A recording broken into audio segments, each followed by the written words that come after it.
One thing I love about electronic group sets is the ability to customize the shifting options in ways that's just not possible with traditional mechanical shifting on a bike. I've installed the climbing shifter, or the satellite shifter they call it, on both of my road bikes. I've installed one on my wife's bike. I've installed the remote climbing shifter on the Stages bike, the SB20.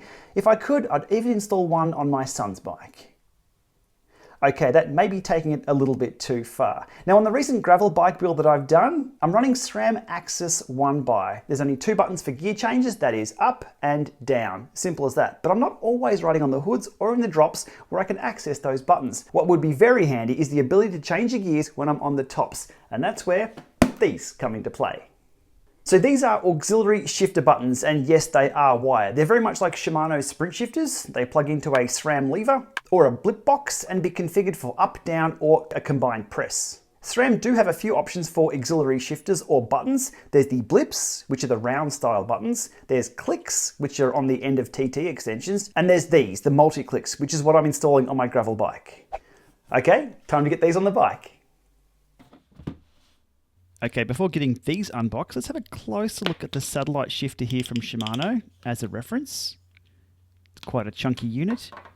And the sprint shifters for Shimano Di2. These are very small and they're very similar to what I'll be installing today, which come in this box just here.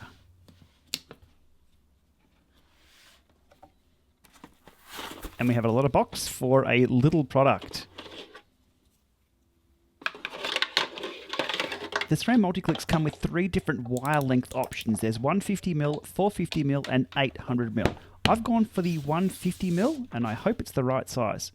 So let's pull the ruler out and have a look exactly where that 150mm is measured from. So the entire length of the unit is around 190mm from the end of the connector to the button. But it's the length of the wire that is exactly 150mm. So that's spot on and should fit on the Aspero perfectly. So as comparison, sprint shifter there on the left, MultiClic on the right. Kind of the same size as that, but a better form factor. And they are quite stiff to press.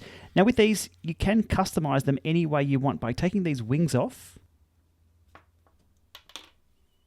and just mounting the button wherever you like. And you can change that wire from left to right too. So if you want to have both on one side with some interesting wiring, that can be done. But I'll be going with the traditional standard installation as they come out of the box. Onto the weight. Now I don't think there's any official spec on the weight of these things. It's only going to be a few grams, but let's weigh them anyway.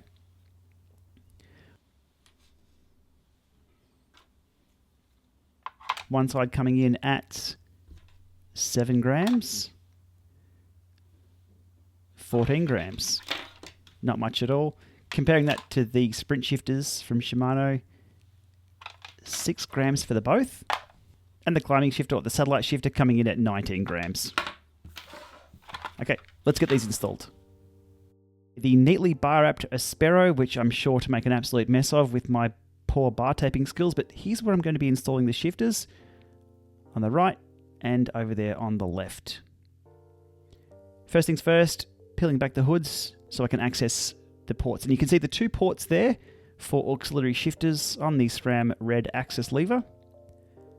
I'll be using the top one to install this wire.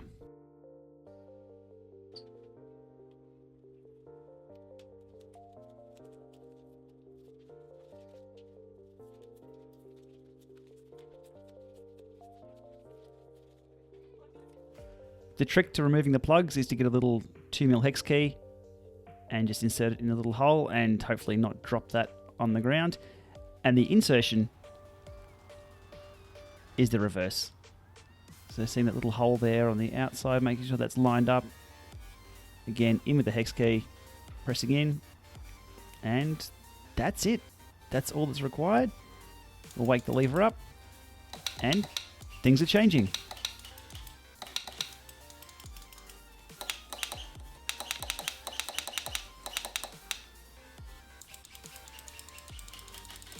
Okay, onto securing the cable down and leaving a little bit of play in the cable just in the event of a crash or spinning the lever around for whatever reason, I don't want that cable to be ripped out of the lever and potentially breaking the expensive MultiClics that I've just installed.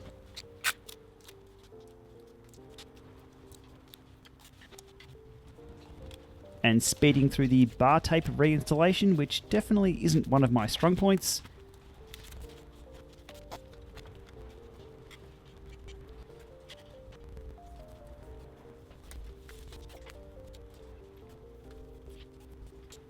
And finally onto testing the unit, and we have action. Simple as that. Okay, rinse and repeat for the right hand side.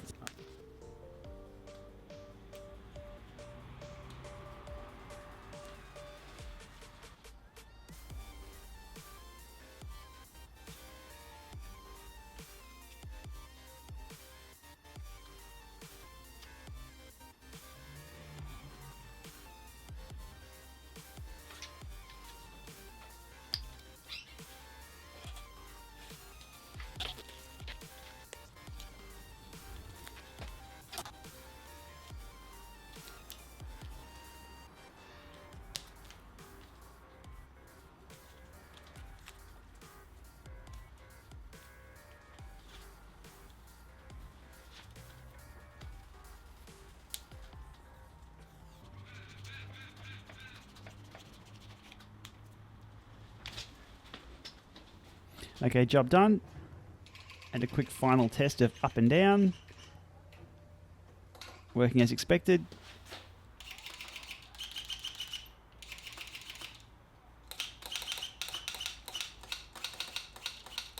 Yes, I could do that all day long, and I pretty much did.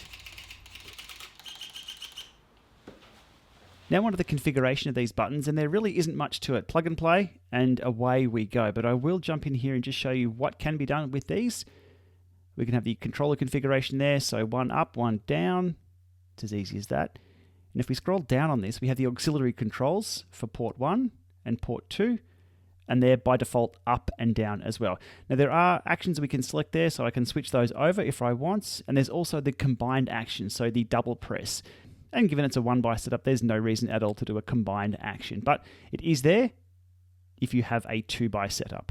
And the warning message there on the rederailleur is for the battery change, which I did do just before going out for a ride. And finally, out for a road test or a gravel test of these new MultiClics, and there's really nothing much to report. They're working exactly as I'd expected. The button press does take a little bit of push, which means there's less chance of an accidental change on the trails.